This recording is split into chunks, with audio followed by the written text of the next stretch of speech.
All right, West Village. Heading off to see book reading with about FENWAY punk, Boston punk.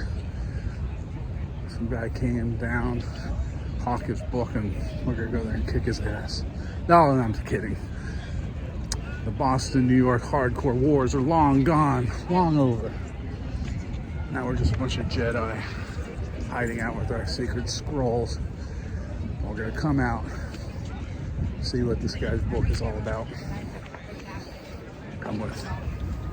All going in. After you, sir. Leeway rocks. Rare chance for the community to actually get together in person and not poking at a device. Live video streaming show. I also am the singer in Incendiary Device. That said, let's welcome an American entrepreneur closely associated with the city of Boston, Massachusetts. He's the founder of Sully's, which is the original Boston sports fan merchandise brand, and of course, Bridge 9 Records, which is recognized worldwide with over 250 releases, including H2O, Have Heart, Agnostic Front, Incendiary Device, and many more.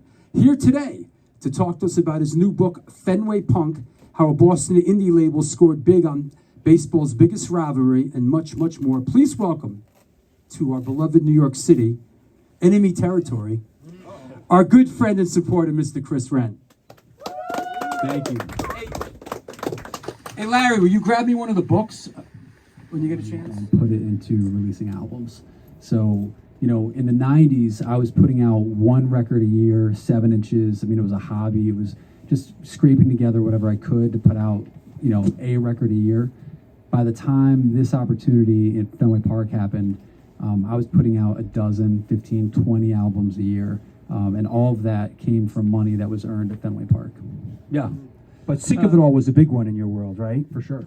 I mean, I think in all of our worlds. Yeah. I'd imagine. Raise your hand if you like Sick of It All. Yeah. I know you mentioned in the book that you were obsessed with graffiti as a young person. How did that play into things early on, and what was the graffiti world like up there in Boston at the time? I mean, so I wasn't in Boston yet. I was in Connecticut at the time. But it was just a bunch of high school kids doing graffiti and writing in black books and, you know, going and trying to bomb the side of highways on weekends. But it was the act of putting your name up or something that, you know, was kind of a brand in places where people would see it that I think attracted me originally. Yeah. And it was short-lived. I mean, it was maybe a year and a half before I started focusing on what became Bridge 9. Chris brought some cool stuff to show us, like from his personal collection. So this was, you know, one of the originals from the '90s going into the 2000s. Wasn't there one in there that was like predated even before you got involved? Like, I'm getting to that. oh, okay. So basically, to send off our friends in 10 Year Fight, we made things to like kind of commemorate the last show. So I made a poster that was, you know, based on like a Nike advertisement that had a bunch of photos with like the date of the show spray painted on it. So I sold those at the show, and a friend of mine made that T-shirt with 10 Year Fight's last, you know, TYF and the date on the back, and he gave them to friends, sold them at the show. Kind of helped commemorate it, but he brought a bunch extra and sold them on the street to Red Sox fans, and they just sold like that, just absolutely. Because the club they played was on Lansdowne, which is right next to Fenway Park, facing Fenway Park, the infamous Lansdowne Street. Yeah, and as I was saying, there were people that were selling Yankees Suck T-shirts, but they were navy blue.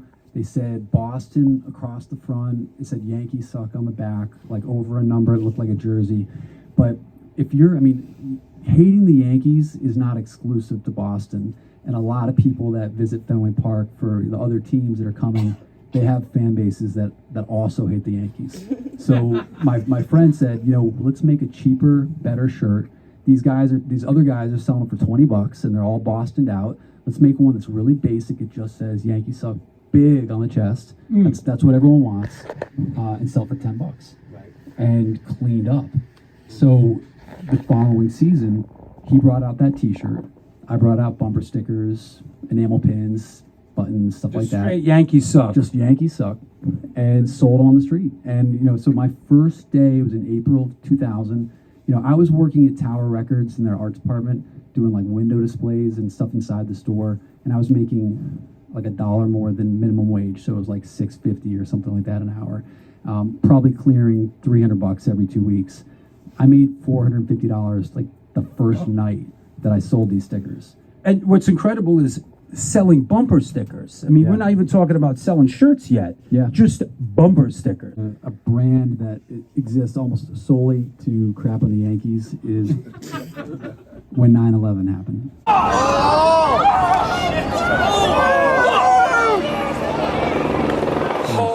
That was a wake-up call for a lot of us vendors. I mean, all of our stock was in talking shit about the Yankees, and at Fenway Park, you couldn't do that. Like it was like, I mean, they even like, obviously, we're paying tribute to New York, in Boston. Yeah. So I remember that. Came out with this. I love New York, but I hate the Yankees. Yeah, so we were catering to both, trying to coexist. We had to do a little pivoting.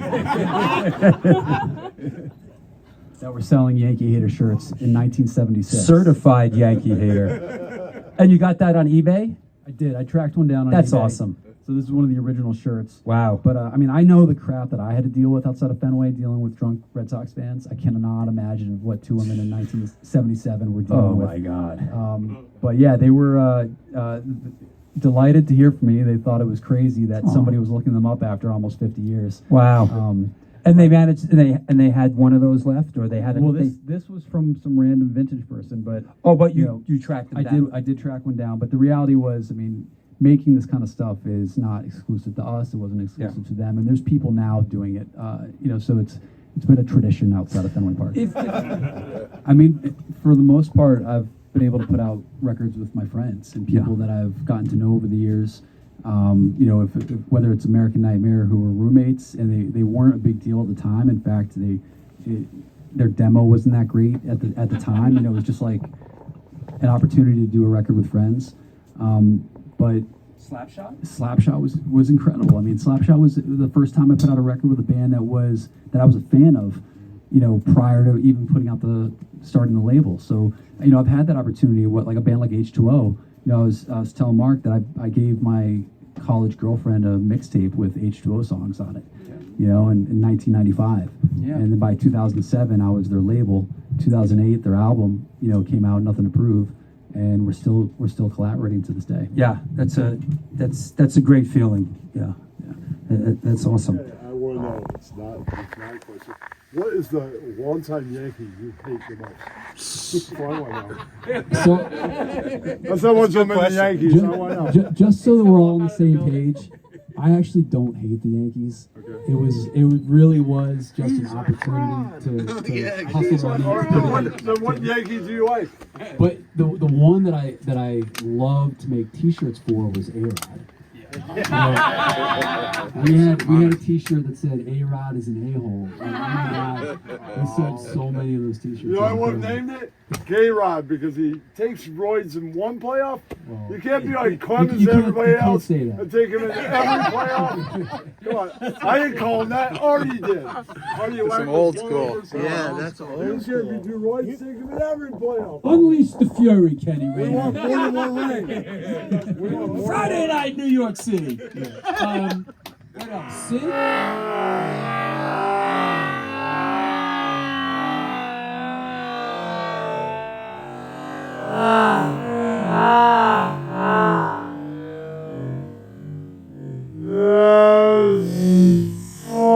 It's funny because it's funny, but it's kind of dumb. And I remember I didn't come up with it. It was one of the guys that worked on my For now known as Niagara, we are doing our free 16 and plus all ages Sunday matinee this Sunday with non-residents, Wide Eye from Philly, The Long Wait from Boston featuring members of SSD Control and Slapshot, Chumhuffer and RBNX. And also just in this very store, on this very stage, on Saturday, May 2nd, we are doing the Incendiary Device album release event. We're going to be doing something like this. We're going to be playing, and it should be quite a melee. All right, recap the Fenway Punk book release. Generation Records, good time. Chris Wrenn, didn't realize exactly how many mutual friends we had, and it's strange seeing my friends' names appearing in books. Like Scott Bybin, Lost Film Fest, Bloodlink Records, my friend Johnny Dudek, Barry Distrog, guys I grew up with and known forever, and now I don't know, I guess we're all connected through that sort of punk rock DNA and stitching across New England to Philly to Pennsylvania to New York City. There we are, Avenue A. Actually, there's the original Team Spider apartment. Right across the street there, 147 Avenue A. Now my kids are playing the playground that I used to hang out, look at, film from the roof on 9/11. That was the roof from 9/11 by bike. You can see at the end of that video, people playing here. This is the playground. So anyhow, great book. Check it out. I've been reading it, and it was a good time. Subscribe, like. This is our 20th anniversary here on the YouTube channel, and we're going to do a lot of stuff this year. So shout out to all my friends, neighbors, brothers, sisters, and lovers. Team Spider TV signing off.